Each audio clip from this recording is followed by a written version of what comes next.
کیا وجوہات ہیں؟ سورج گرہن اور چاند گرہن وقتاً فوقتاً ہوتا ہی رہتا ہے۔ پچھلے سال بھی بہت دفعہ ہوا، چاند گرہن بھی ہوا۔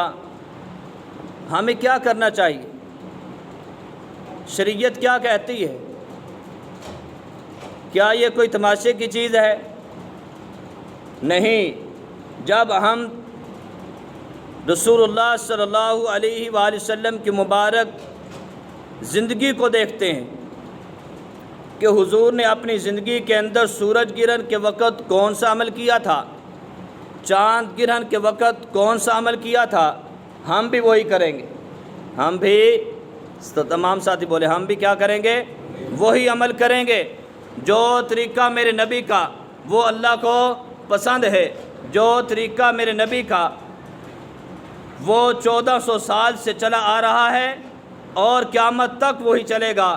اس لیے سنت اپنانے سے اللہ کامیابی دیتے ہیں، اور بدعت کی وجہ سے اللہ کی رحمت دور ہو جاتی ہے۔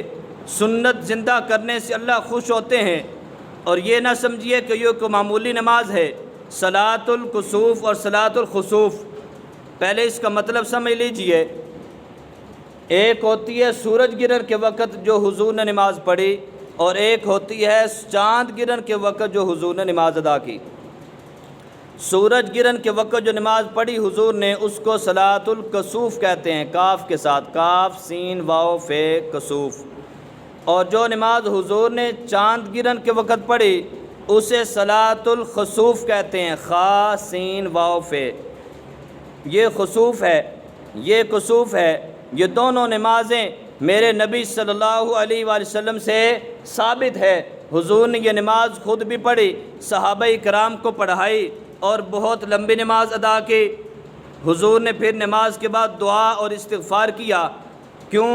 حضور گھبرا جاتے تھے، آندھی بھی چلتی تو حضور گھبرا جاتے تھے، طوفان آتا حضور گھبرا جاتے تھے، فوراً نماز کی طرف متوجہ ہو جایا کرتے تھے۔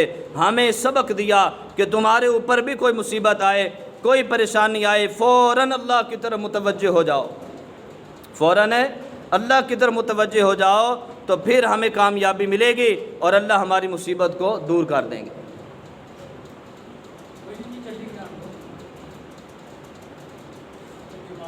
تو اس لیے مصیبت اور پریشانی کے وقت کس کی طرف متوجہ ہونا ہے؟ اللہ کی طرف۔ سب کہتے ہیں کس کی طرف؟ اللہ کی طرف۔ آج یہ کرونا کا عذاب جو ہم پر مسلط ہوا ہے، اس کرونا عذاب کے اندر بھی بہت نمازیوں کے اندر کمی دیکھی جاتی ہے۔ حالانکہ مسجد کے اندر اللہ اللہ کرنی چاہیے، آ کر استغفار کرنا چاہیے تھا، اللہ کی طرف متوجہ ہو جانا چاہیے تھا، لیکن ہے تمہارے دہشت کے وہیں مر جاتا وہ۔ میرے دوستو، یہی حال ہمارا ہے۔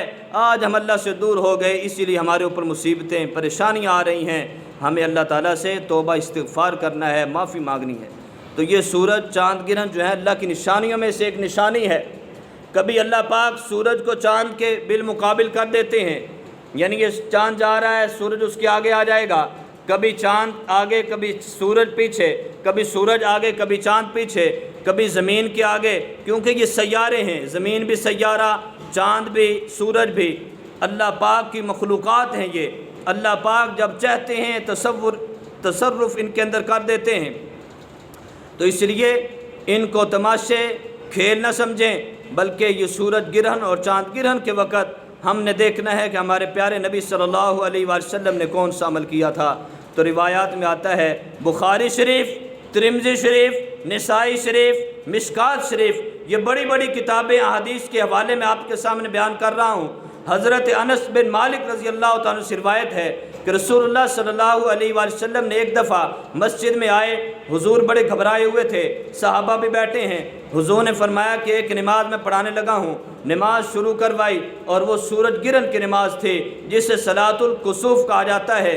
حضور نے بڑی لمبی نماز پڑھائی، رکوع قیام بھی بڑا لمبا، رکوع بھی لمبا، سجدے بھی لمبے، اور اس کے بعد پھر حضور نے دوسری رکعت بھی، 2 رکعتیں حضور نے پڑھی ہیں صلاۃ الکسوف کی۔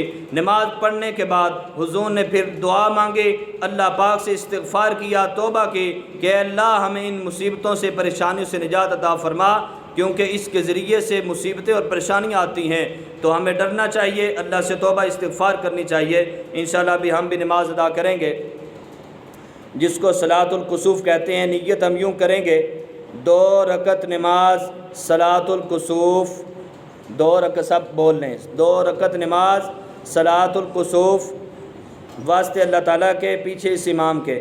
جب امام اللہ اکبر کہہ کر ہاتھ باندھ لے گا، تمام نمازی جیسے سبحانک اللہم پڑھتے ہیں ویسے عام طریقے سے وہی پڑھیں گے۔ اس کے بعد امام قرات کرے گا، لیکن ایسا اس کے اندر قرات کریں گے، یعنی اونچی آواز میں قرات نہیں ہوگی جیسے ہم ظہر اور عصر کے اندر پڑھتے ہیں نا، اس طریقے کے ساتھ امام قرات سری کرے گا۔